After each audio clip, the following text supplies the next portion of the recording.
Today's episode is about how to stay healthy on the road in your RV.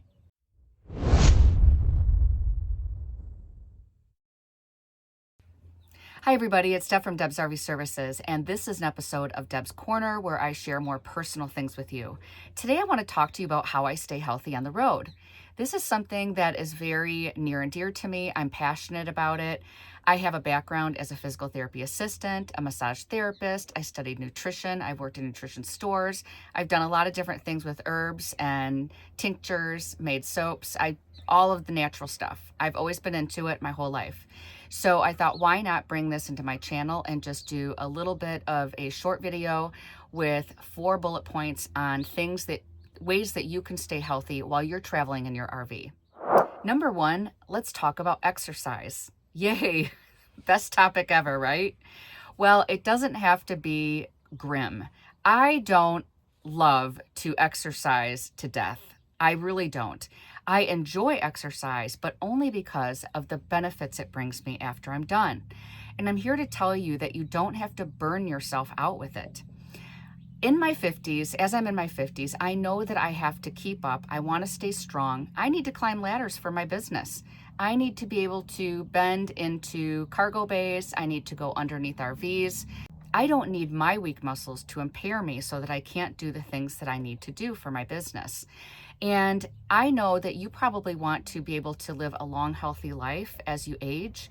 So exercise is extremely important. And I want to tell you the ways that I perform exercise living in an RV that's small, where you don't have a lot of space. I mean, number 1, you can always join a Planet Fitness or an Anytime Fitness, which is around the country. And I do have a membership to one of those that I can go to if I want. But I joined this incredible group online. She's an RVer. Her name's Chris, and her business is Irene's Iron Fitness. She has a group that you can join, and her motto is progress, not perfection. So she doesn't harp on you about doing it perfect or eating perfect or any of those things. It's really about just making progress towards your goals. And what she does is she develops an exercise routine based on what you want. You can use bands, you can use weights, you can use a combo of both. I've tried all of them. I've been in her program. This is my 3rd time. I like it because it keeps me honest. And I don't always do the exercises every day that I'm supposed to, but it gives me that alert, and I know that I have routine A to do, or routine B, or maybe today's just cardio. They're 30-minute exercise routines. She develops them and she has video. I really enjoy her program, and she does Facebook Lives and stuff. We even had a meetup this last year and we had a great time. So that's one way that you can get your exercise in if you need more accountability, which is something I need. I know how to exercise. I've studied it in school, but I still need somebody to motivate me, and this is how I do it. The next way that you can do it is you can watch other YouTubers. Now, when I'm not watching Chris's video, I am going to YouTube and I watch somebody that I like called MadFit. I really like her channel. She has exercises in there that are for cardio, for strength training, for small spaces, with no exercise equipment, 20-minute, 30-minute, 10-minute, 15-minute. Do whatever you can. If you can only fit in a 10-minute session, just do 10 minutes. It gets you moving, it gets your heart pumping, and it gets you warmed up, your muscles warmed up. So some days I can just fit in a 15-minute cardio session with her, but I like to turn on her channel and I like to follow along. You can use a tablet or a TV or a computer, whatever you have. You can use a phone if you want. I stand in the middle of my RV and I can perform these exercises. Now, I understand how to modify an exercise, but most of them I think you could modify yourself too. If she's doing jumping jacks in the middle of a space and you're not up to doing jumping jacks, just simply raise your arms up and raise your arms down. Raise your arms up, raise your arms down. Do what you can. You can use counter space as a support if the balance is a problem. There's all kinds of ways to modify exercises, but I like doing her routines. Sometimes she goes a little more hardcore than I want to go, but like I said, I just modify it. So that is another way that you can perform exercises. And again, if you want to just simply go for a walk, walking is one of the most important and best exercises that you can do.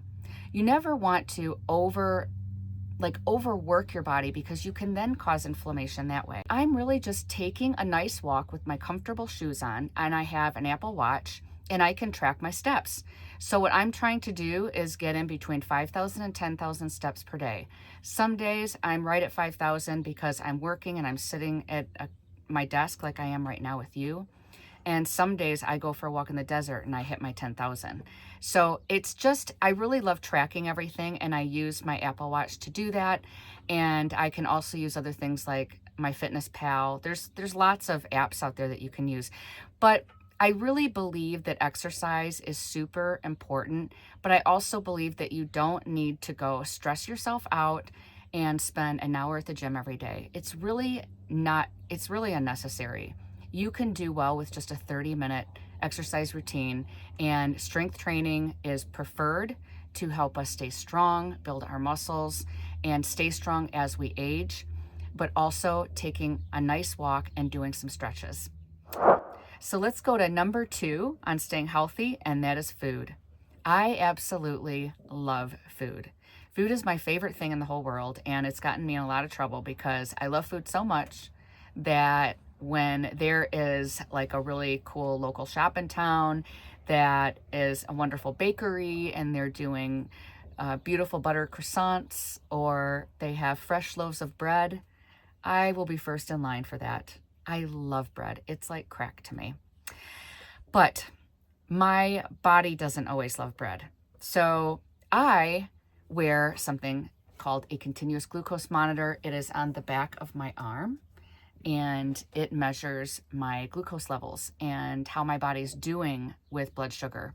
So if you're not aware of all that, there's plenty of information out there about insulin levels and foods and how they raise your blood sugar. I am not diabetic at all. I would consider myself at some points going into the pre-diabetic range. I study all these numbers, and so I'm not going to go into that in this video. But I have to watch my sugar. So for me, I have to watch some of my carbohydrates. My breads and potatoes and rices and of course sugar, all raise my glucose, but I can have them in small amounts. But I've learned through using a glucose monitor how to track that. So basically, my rule of thumb for food is sticking to whole foods. If you stick to whole foods, you are going to be doing way better than the average American. Try to only eat out once in a while. Don't overdo it. Try to not get stuffed, and try to stay away from the sugar. I work on eating lots of protein in my diet. 30 grams of protein with every meal is what I shoot for. I sometimes do that. I sometimes don't. I don't beat myself up for it. It's just the way life is. But what I do is I buy whole foods and I attempt to cook my own meals. I know being in an RV, it's not always easy. We struggle with space, and sometimes for me, because I work full-time too, I struggle with time. So I might just go to a local store and get some already cooked chicken, and I might throw a good portion of that protein on top of a salad, and maybe that's what I have for dinner, because it's easy to make, especially on a hot day. But I really work on eating my own meals at home. I also keep protein powder, and I will link below some of the things that I really like to use. But I have protein powder that I love, and I mix that using a NutriBullet, and I use that with my milk of choice. And I can have a great little protein drink on those days when I don't have time to make food, or I don't feel like I've had enough protein. So I do that. Food is super, super important and is really one of the biggest keys to staying healthy. I really want to keep myself off of medications as I age, and I believe that with food, lifestyle, exercise, I can do that. Number 3, sleep. Now, I am a sleeper, and sleep is super important to me, and anybody that really knows me, they know how I go to bed super early, I fade fast, and I'm up super early too. I get my energy from having a wonderful night's sleep. And do you remember when you were like in high school and you would go to bed during the week? You'd have to go to bed by like 9 or 10 and get up at 7, go to school. But then the weekends would come and you'd stay out till 2 in the morning. I cannot imagine doing that today. Ugh, You feel awful because you just completely dysregulate your natural cycle of sleeping. And you go and stay up super late, and then you're sleeping in and your body's all disoriented and you don't feel right. Well, I learned that if I stick to my same schedule every single day and go with what my body naturally wants, I feel great every single day. So I go to bed between 8 and 9 p.m. every night. I wind down starting at 7. I don't typically talk on the phone. I barely text because I'm winding down. I don't want that stimulation. And I'm usually just watch my time to watch a show or read a book or just do something that gets me in a relaxed state. And then my eyes start getting droopy, sometimes before 8 o'clock. But the thing about it is it's when my body wants to sleep. And then I sleep, I get up super early, and I never use an alarm. When I wake up, I am refreshed. I have my coffee, I enjoy my morning, and I get busy with work. I'm really excited to get on with the day. That's how I am. But that's because I have followed what my body needs and I'm getting the proper amount of sleep. So that is the third bullet point, sleep. I really, really feel strongly about it. It is key in my routine. I don't vary from it. People that know me, I mean, they'll want to go out and have a fire like at campsites, and I don't show up. I can't. My body doesn't want to do it. So once in a while I'll do something where I stay up a little later, but I really don't enjoy doing that. So I stick to my routine. Last on the list is a spiritual mindfulness practice, and this is the one I struggle with the most. It's because I don't want to stop. I try to practice in the mornings if I can, but I'm learning that because I have so much energy in the morning that maybe it's better for me to do in the afternoon.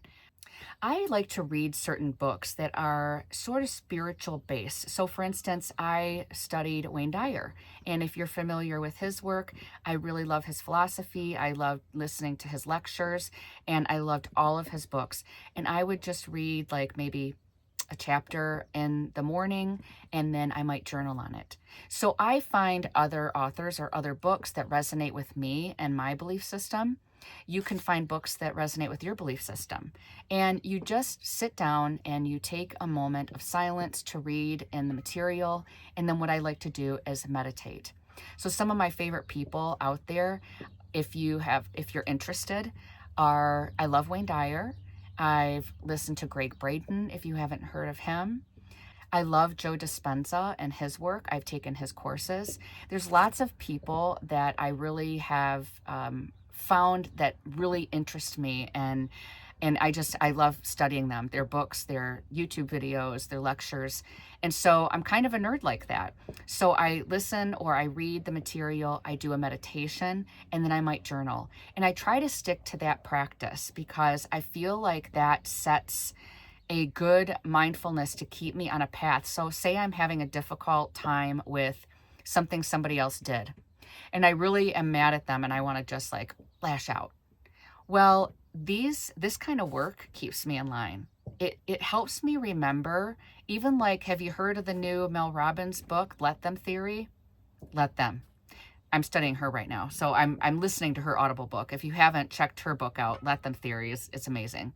But anyway, allow people to be who they are, and you work on yourself. And that's kind of what I study, and then along with these other books or practices or people or belief systems.